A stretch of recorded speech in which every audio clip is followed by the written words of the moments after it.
Welcome back to part 6 of our Path to Wellness video series. In the last video, we talked about physical fitness, but did you know that our mental fitness is just as important? About 10% of US adults over the age of 65 have dementia. However, mental fitness is not just for older adults. We can benefit from good mental fitness at any age. There are plenty of things we can do to reduce our risk for cognitive decline. The information we've discussed in previous videos comes into play here. Eating nutritious foods and healthy fats are an important part of maintaining our brain health. We also want to exercise regularly. But let's not stop there. Let's look at other ways that we can protect our brain health. Hi, I'm Stacey Hand, and I'm a local dementia educator in Northwest Louisiana. I have a master's in gerontology and 6 years of additional training in just working with people with dementia. I began this journey after being a caregiver to my mother-in-law who had Alzheimer's disease, and it caused me to realize how many people were navigating this journey alone. Today we're going to talk about some fun things that we can do that keep our brains from becoming lazy. The work that we do in helping people to avoid dementia or take care of people with dementia means that we want to help people stay cognitively healthy for as long as they can, and you can play an active role in keeping your brain healthy and fit. A youthful, energetic brain loves movement. That means you need to keep moving throughout your life to the extent that you can. One of the easy ways of doing that is being very aware of your muscle movement with every action that you take. There's an added bonus to this in that also helps prevent falls by being aware of your movement. But for something as simple as picking something up off the floor or getting something out of a low cabinet, feel your muscles as you bend. Be aware of the feeling that you get as they bend and stretch and pull. Feeling all of this very intimately as you move keeps your brain active in a way that doesn't happen if you just move without thinking. Another way to use movement to stimulate your brain is to dance. Turn music on and move to the music. It doesn't have to be a planned or an orchestrated dance, just move. You get extra bonus points if you listen to jazz. Jazz is unpredictable in tone and in rhythm. That little difference makes your brain work a little bit harder. You can also sing, which stimulates your brain. Sing, you can make up words or remember the words to the songs that you knew, but singing along to music is good for your brain. One of my favorite ways to use movement to stimulate your brain is to walk in the grass. Walking in the grass uses our brain in a much different way than walking on a solid surface like a sidewalk or a street.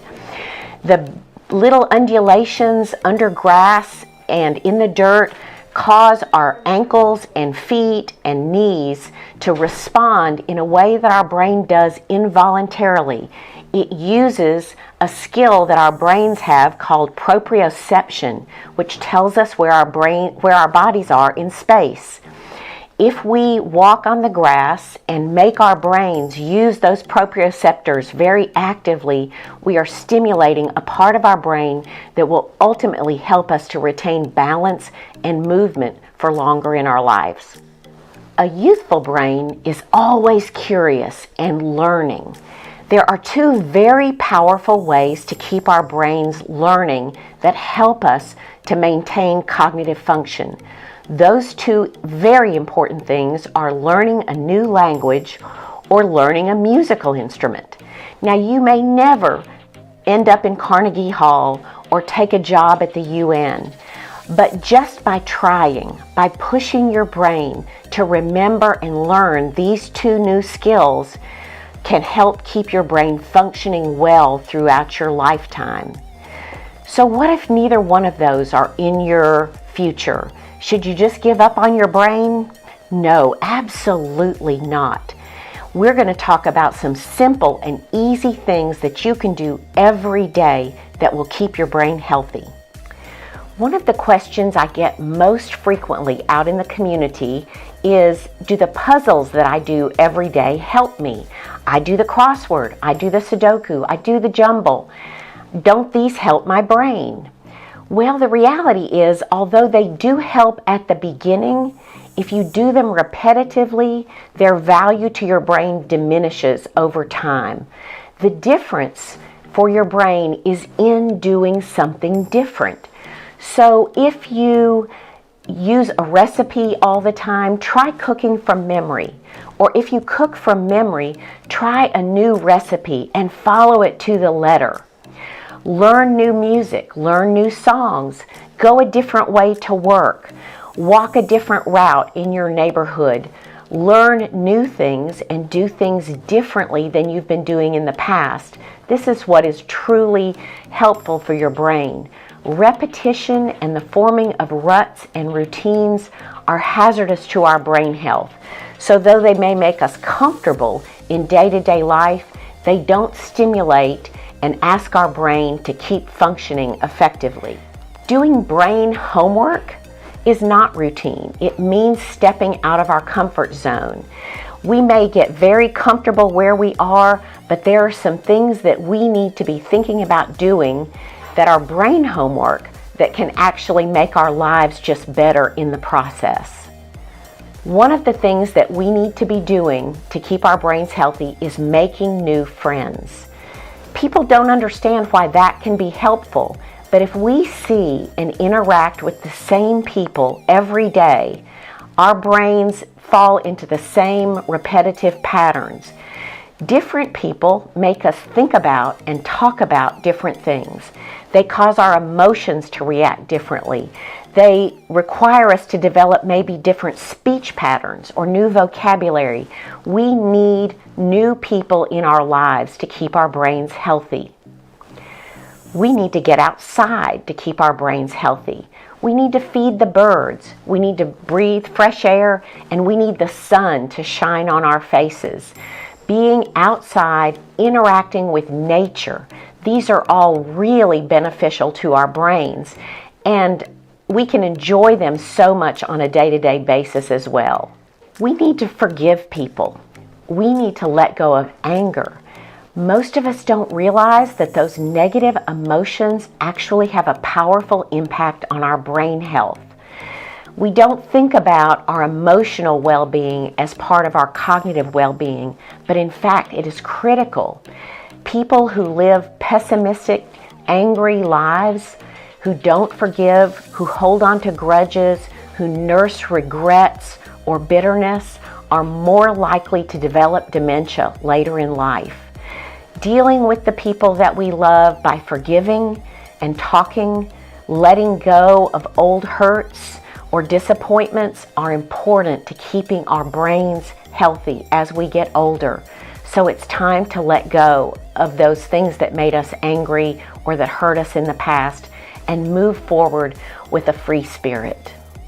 One of the things that's extremely important for each of us every day is to change our habits.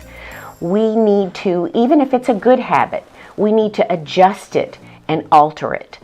We need to look for ways to change what we do. Simple things.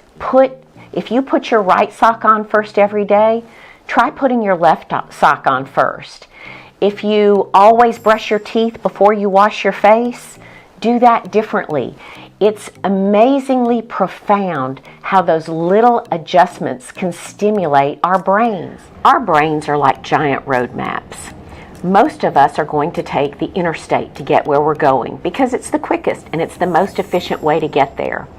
But if we allow our brains to use its interstates as we travel from one thought process to another or perform various functions, we only have one path to remember how to do things. If we do things in lots of different ways every day, we're taking the side streets. We're taking the roads less traveled on our brain. But by doing things differently, we create new pathways and we give our brains options so that if, as we age, or maybe if we had a fall and hurt our head or a minor stroke, and some of those pathways get closed down, If we have been using lots of different ways to get where we're going, our brains have options. And instead of meeting a roadblock on the interstate and just having to stop and not being able to do that function anymore, we can back up and our brains can take a different path to get where we need to go. So if there's damage in the area that triggers our speech and our ability to find the words that we need, if we've been using other techniques and learning new words or learning a new language or talking to new people or singing new songs, our brain can back up and find a different way back to speech than the one that we were using so much in the past. So it's really worthwhile to do things in different ways and to keep learning new things so that our brain has options as we age. So let's review some of the things that we can do that will keep our brains healthy. We're going to listen to music. We're going to move. We're going to get outside. We're going to change our routines. We're going to keep learning new things, and we're going to socialize with new people. Keeping our brains active doesn't have to feel like a chore that we're going to feel guilty about if we don't do it. Keeping our brains active means embracing and engaging and enjoying our lives every day right now so that we can continue to lead long and happy lives into the future. We hope you've picked up some helpful tips from this video. Stay tuned for part 7 of our Path to Wellness video series. Thanks for watching.